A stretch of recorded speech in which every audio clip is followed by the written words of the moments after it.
The great Stoic philosopher Marcus Aurelius once said, "The happiness of your life depends upon the quality of your thoughts."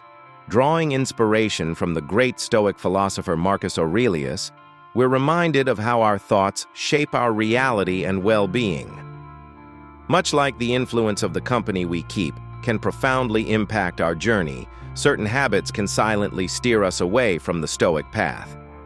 Today, we will delve into the 7 anti-Stoic habits that might lurk in our daily lives and explore ways to reclaim our Stoic direction and inner peace. Before we begin, I would appreciate if you like the video so that you can help me to continue spreading the Stoic philosophy. If you are not subscribed, I recommend you to subscribe and activate the bell so you don't miss any video. Habit number 1. Complaining about things outside your control. Imagine being at a picnic where everyone is enjoying themselves, the sun is shining, the food is great, and then suddenly clouds gather and it begins to rain. While most would pack up and move inside, finding joy in the change and savoring the smell of rain, there will be a few who'd let this unexpected turn ruin their day, complaining about the weather, the bad luck, or their ruined outfits. This is a classic example of being affected by things beyond our control. Life, much like the weather, is unpredictable. And while we can't control the events that occur, we certainly can control our reactions to them. Stoicism is rooted in understanding and internalizing the difference between things we can change and those we can't. The act of complaining, especially about things beyond our grasp, is a futile exercise that saps our energy and time. It chains us to a perpetual state of discontent. In a real-world setting, consider the workplace. We all have encountered colleagues who spend considerable time lamenting over decisions made by higher-ups or changes in company policies, rather than adapting and finding ways to work with the new parameters.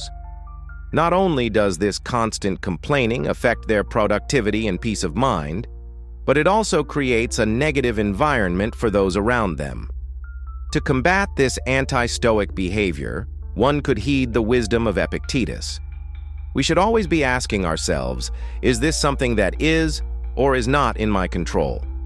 When faced with such situations, instead of voicing discontent, a more Stoic approach would be to ask, how can I adapt to this? Or, what can I learn from this situation?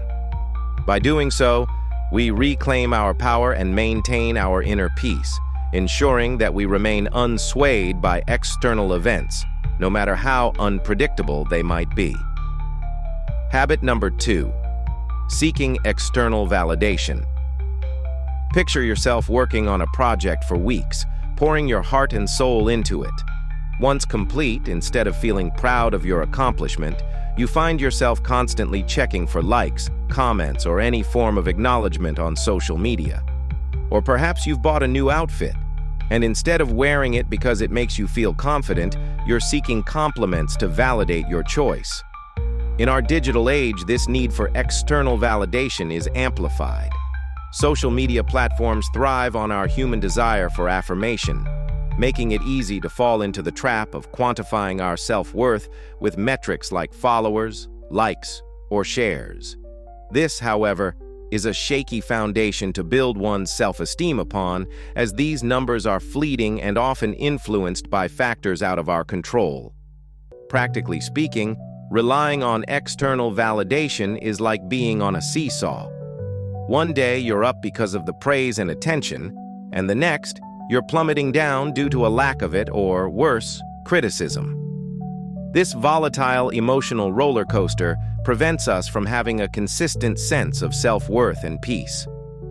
The Stoic approach would be to find validation from within. Stoicism teaches us that self-worth should be anchored in our virtues, actions, and personal growth, rather than the fickle opinions of others.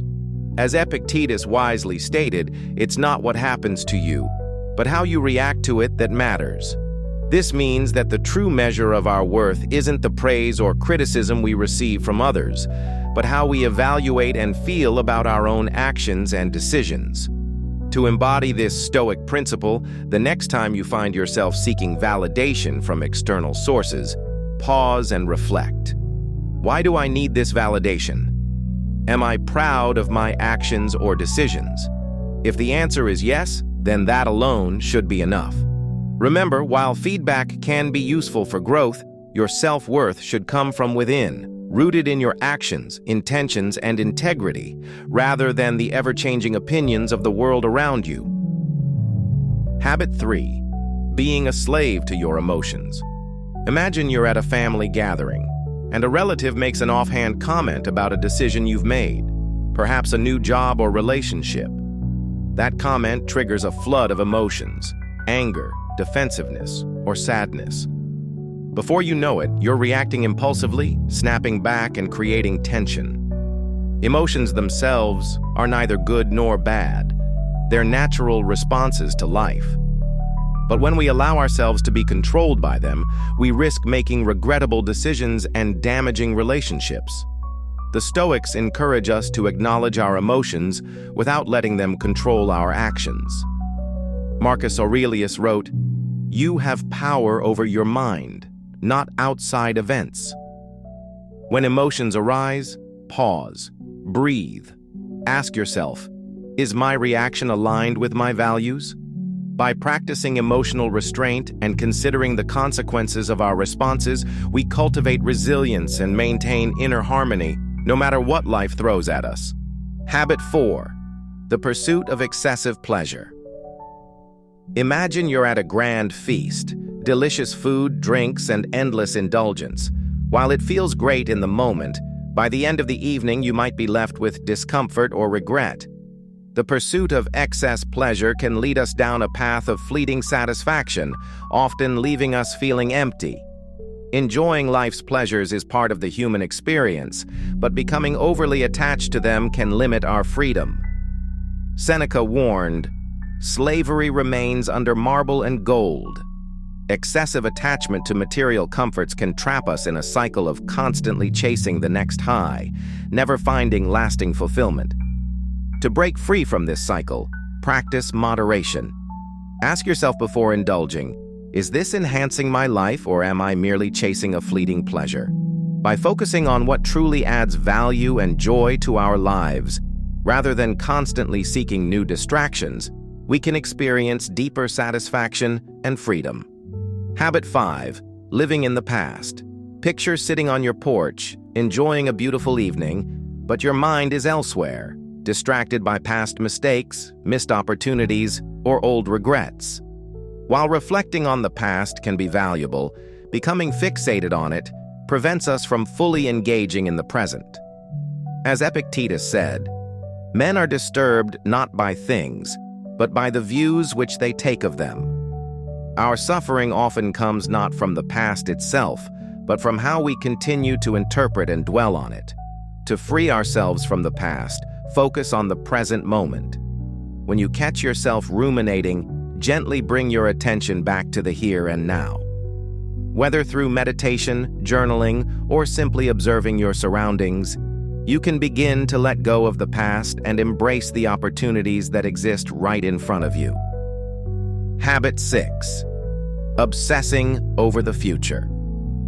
Imagine being on a beautiful beach vacation, but instead of enjoying the waves and breeze, you're anxious about an upcoming project or financial decision. Worrying about the future is natural, but when it consumes us, it takes us out of the present moment.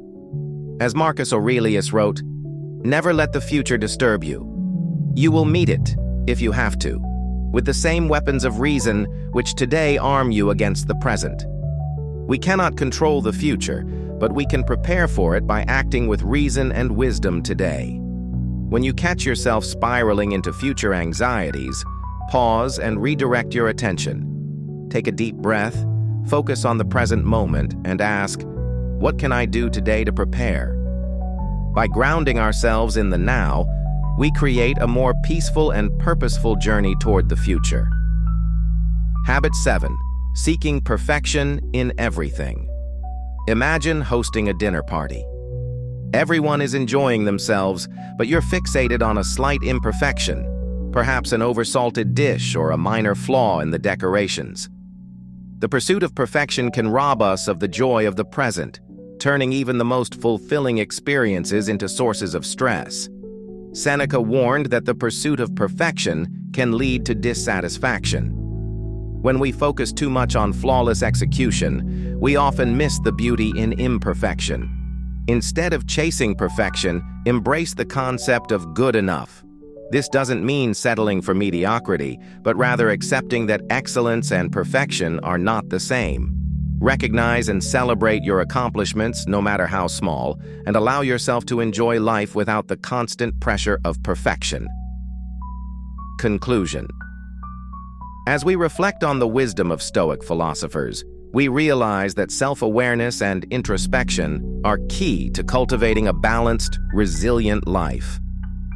By identifying and addressing these 7 anti-Stoic habits, we can begin to live with more purpose, equanimity, and inner peace. Take a moment to ask yourself, which of these habits resonate with you? How can you adjust your behavior and mindset to align more with Stoic principles? I'd love to hear your thoughts in the comments below. Thank you for joining me today, and until our next exploration, may you find strength and serenity on your Stoic journey.